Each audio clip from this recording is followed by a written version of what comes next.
Hello, beautiful souls. Welcome back for day 3 of the Energetic Beekeeping mini series.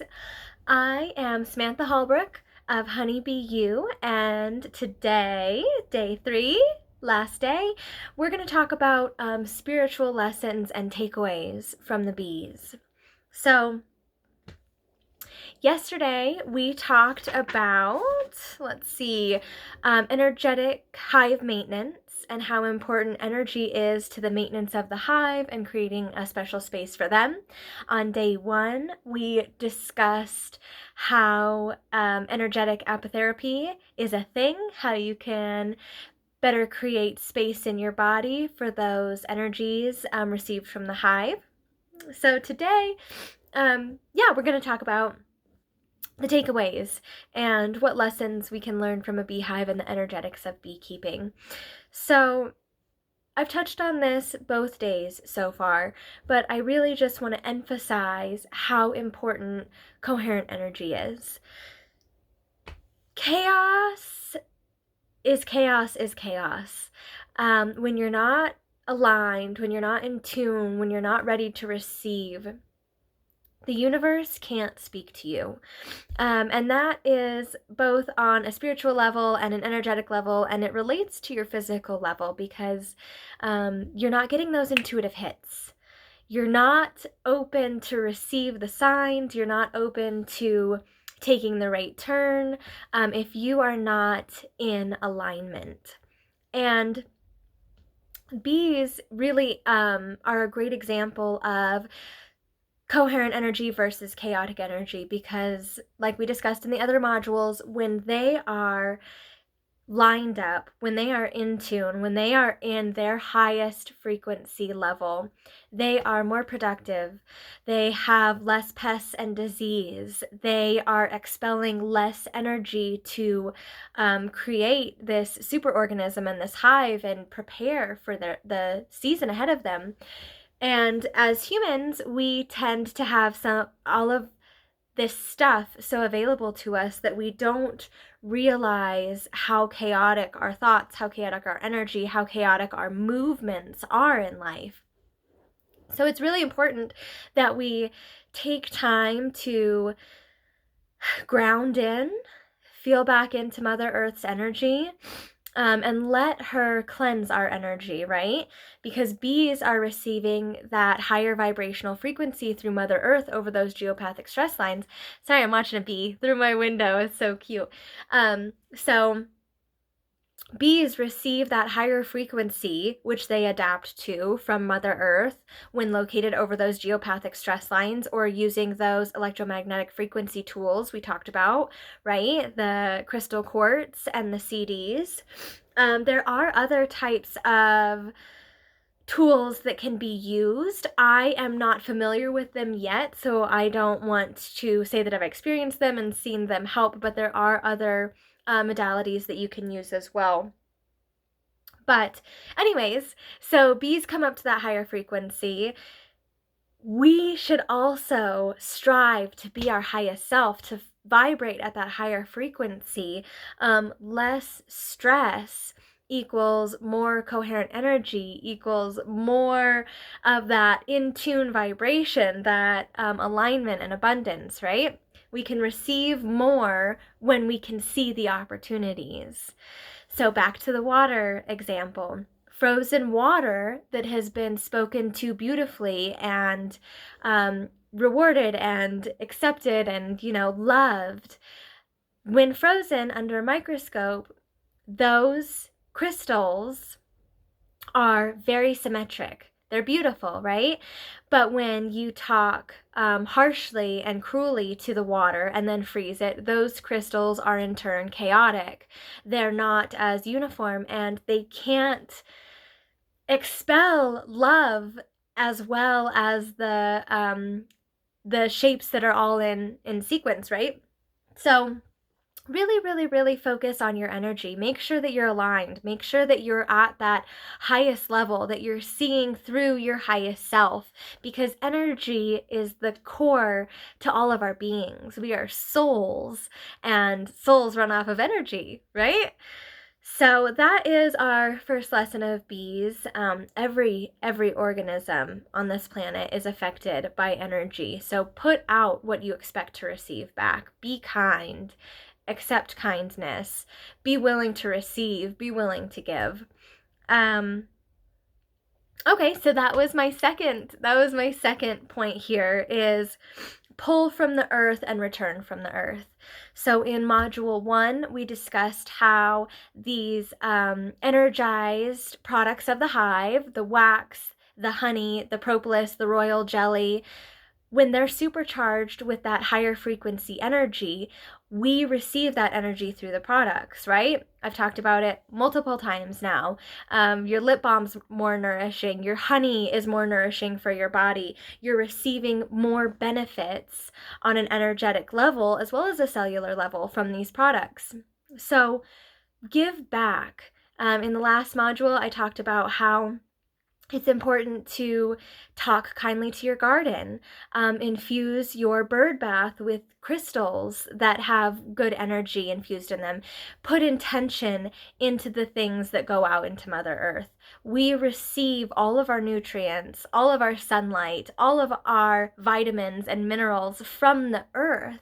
It's important that we produce as many symmetric crystals, right, in our environment as possible. So the kinder we are, the more space we create to allow in kindness and abundance and prosperity and health, right?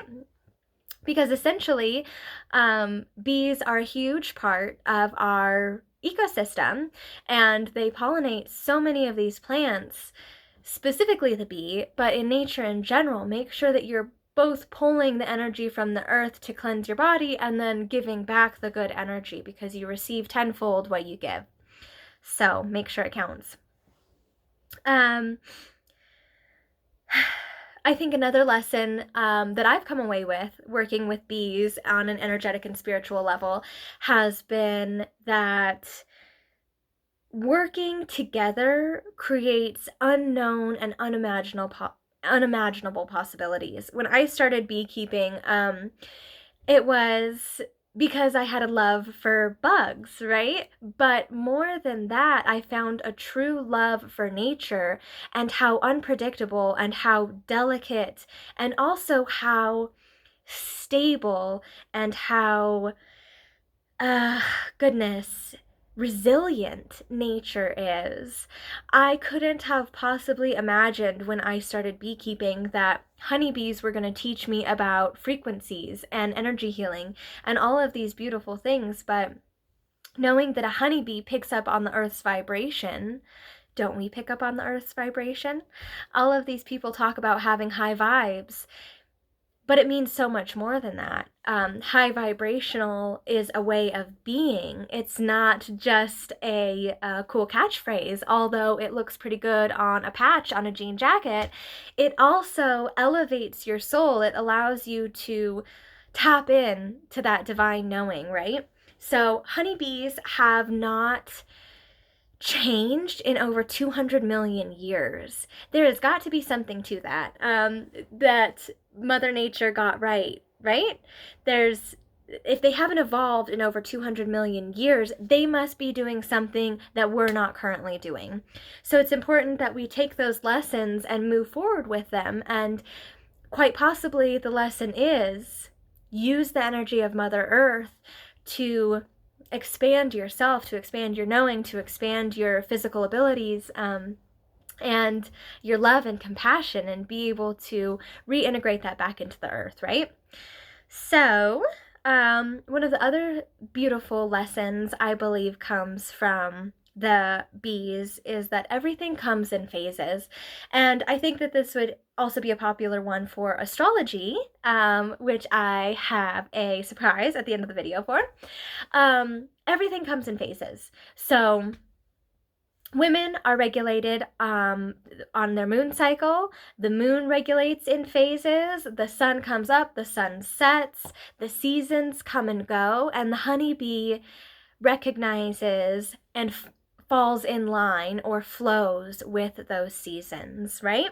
So in the winter, they really hunker down. They come in and they regroup and they enjoy and they receive and they reap the rewards of all of their hard work throughout the year, right? They're not working as hard. They have longer lives because they're not so stressed and they're not flying as far and they're not literally working themselves to death. Then the spring comes around and they hit this beautiful expansion point, right, in their lives where they're going and they're going and they're going, and the queen's laying 2,000 eggs a day, and they're hatching and they're foraging and they're coming in and they're coming out and they're moving at this beautiful pace, and they're continually making strides for the betterment of the hive, of the superorganism, or quite possibly the community, right? And then spring comes and there's not as much of a, not necessarily a rush, but they have all of these foragers and they're all working together and they're making those moves still, but they're not as panicky and the nectar flow is not as good, so maybe they're foraging farther. And they understand that the seasons are changing and the cold is coming back, so that they're really focused on, okay, now we're not building the hive up as much, right? Because we already have all of these bees, we have all of these companions here. So now they refocus on storing. They're getting everything prepared. They're bringing in a ton of nectar and pollen, and they're really building wax, and they're preparing for the fall, right? And then fall comes around and they tend to get a little crankier. They know that winter's coming. They're a little more panicky. They're foraging much farther to find the nutrients that they need at this point, and they're really trying to save those stores. So they're hunkering down. The queen stops to lay as many eggs. They all come in. They're experiencing colder nights, so they're clustering and they're enjoying each other's warmth and company again at night. And so as the seasons change, the bees' priorities change as well. And what an interesting thought as a insect, that through the season changes, not only do their priorities change, but their temperament changes as well. This season, particularly, I have seen my bees are much more protective than they have been in the past, or they were in the spring, in the very beginning of spring even. And it's because the nectar flows down. We have a drought going on right now where I am, and there's just not a nectar flow for them to receive as much. So they're not doing as well, and they're a little cranky about it. But to know that everything comes and goes in phases, that there is a season to receive and there is a season to give. In the fall, the beekeeper collects the extra and we redistribute it to other members of our community, right? And in the spring, the bees collect. They're collecting all that stuff. And so it's just this beautiful representation of how there are ups and downs. There are good days and there are bad days. There are horrible moods and there are moods where you're just happy to see somebody. But regardless, it's always changing. It's ever changing. It'll never be the same.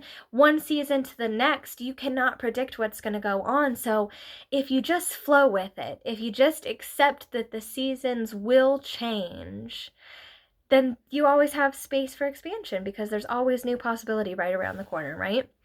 So those are some of the spiritual lessons that we can take away from the hives. Back to a little bonus. I am offering a astrology calendar. So what it is I will be it's going to be $16, and you will receive a beekeeping calendar of the rest of the season. I'm going to put it through September, October, probably October or November, I believe, and potentially next season as well, depending how far I get on it, how much interest there is. And it will align with the moon phases. So I want to be able to teach you guys how to practice energetic beekeeping. So meditations or rituals or just little extra bonuses that you can do that align with the moon phases to help create that safe, energetic, coherent space for your bees as well as yourself. So if you guys are interested in that, I will either have a link or you can reach out to me. I would love to hear from you if you guys are interested. And anyways, thank you so much for joining me on this 3-part series. I so enjoyed talking about bees and energy and all this fun stuff. If you guys have questions, I would love to hear them. If you use any of these practices, please let me know. I want to hear how your experience goes, and I will see you next time. Mwah!